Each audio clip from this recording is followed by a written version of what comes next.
2.8 million deaths worldwide. Reported WHO. The cause? No, not tobacco. Good morning, fellow Toastmasters and esteemed guests. Over the last 2 decades or so, junk food has infiltrated every nook and cranny of our society.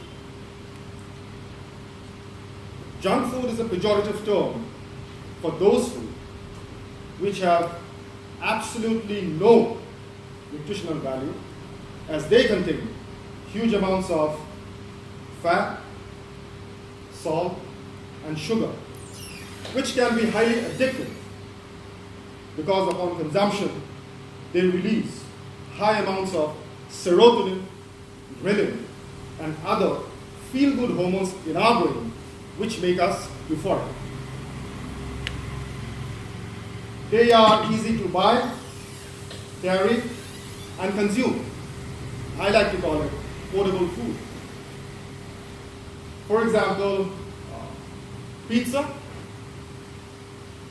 burger, pasta, French fries, instant noodles, processed meat.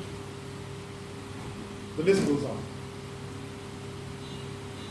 Not only are they easy to buy, but they bring along with them some of the most dreadful diseases with ease.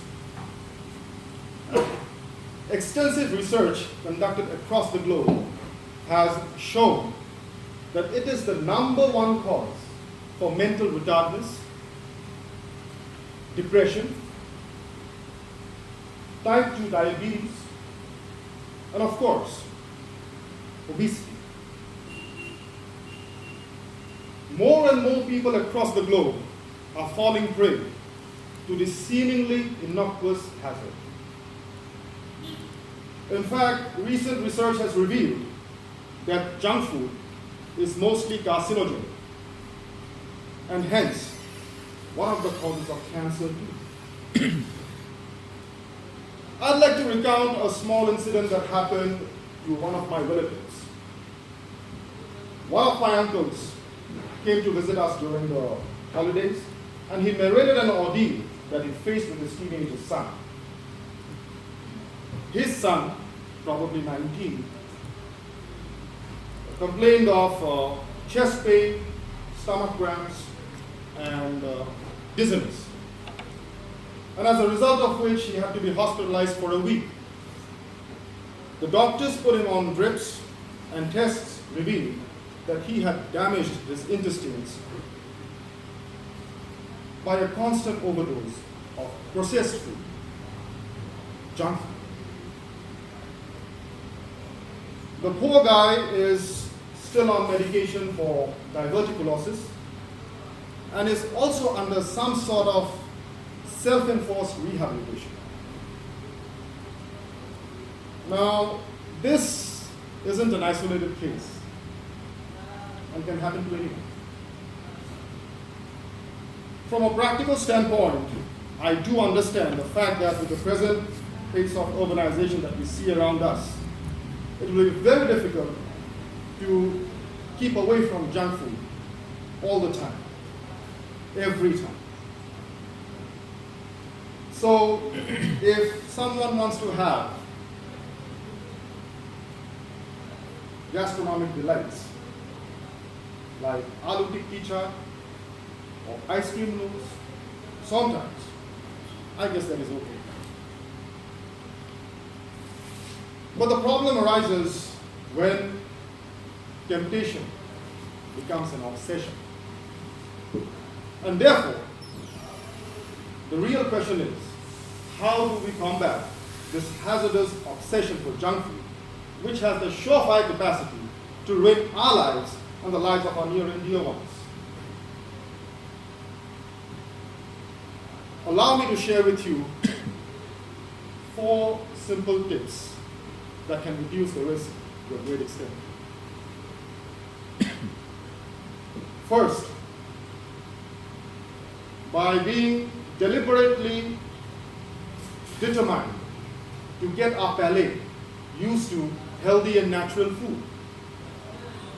This is the key to turning our taste buds around. Second, by doing whatever it takes to recreate our own nutritious version of junk food at home.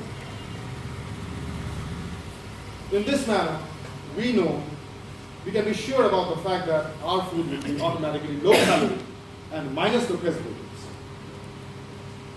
Third, by eating a healthy meal at home and then carrying to the workplace a portion of the same, so that we can have it without having to hit the cafeteria, which serves mostly junk food.